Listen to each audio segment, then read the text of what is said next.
ফেনীতে পরীক্ষার হল থেকে ডেকে নিয়ে এক মাদ্রাসা ছাত্রীকে আগুন দিয়ে পুড়িয়ে হত্যার চেষ্টার অভিযোগ উঠেছে। গুরুতর দগ্ধ অবস্থায় তাকে ঢাকায় আনা হচ্ছে। যৌন হয়রানির মামলা করার জেরে অভিযুক্ত শিক্ষকের ইন্ধনে এ ঘটনা ঘটেছে বলে অভিযোগ স্বজনদের। সকালে সোনাগাজী ইসলামিয়া সিনিয়র ফাজিল মাদ্রাসার কেন্দ্রে এ ঘটনা ঘটে।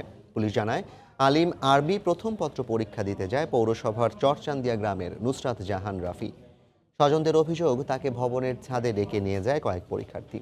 এ সময় তার শরীরে আগুন ধরিয়ে দিয়ে পালিয়ে যায় তারা। তাৎক্ষণিকভাবে তাকে উদ্ধার করে প্রথমে সোনাগাজী স্বাস্থ্য কমপ্লেক্স ও পরে ফেনী সদর হাসপাতালে ভর্তি করেন শিক্ষকরা। দগ্ধ নুসরাতকে উন্নত চিকিৎসার জন্য ঢাকা মেডিকেল কলেজ হাসপাতালে স্থানান্তর করা হয়। এর আগে গত 17 মার্চ ওই ছাত্রীকে যৌন হয়রানির অভিযোগে মাদ্রাসার অধ্যক্ষ সিরাজউদ্দৌলাকে আটক করে পুলিশ। ওই ঘটনায় থানায় মামলাও হয়েছে।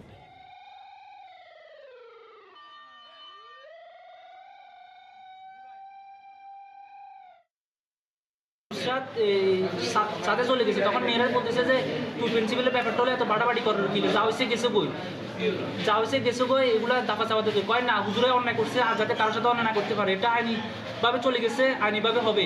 4 থেকে 5 জন মেয়ে তার কণ্ঠস্বর পরিচিত কিন্তু চিনতে পারে নাই। কেরোসিন ঢেলে দিয়ে গায়ে তারপর আগুন ধরাই দেয়। রোগীর মুখ দিয়ে কথা বের হচ্ছে না, গলার ঠোঁট পর্যন্ত পুড়ে গেছে, ওর প্রায় 70 to 80% পোড়া। তাকে প্রাথমিক চিকিৎসা শেষে তাকে উন্নত চিকিৎসার জন্য ঢাকা বার্ন ইউনিটে প্রেরণ করি।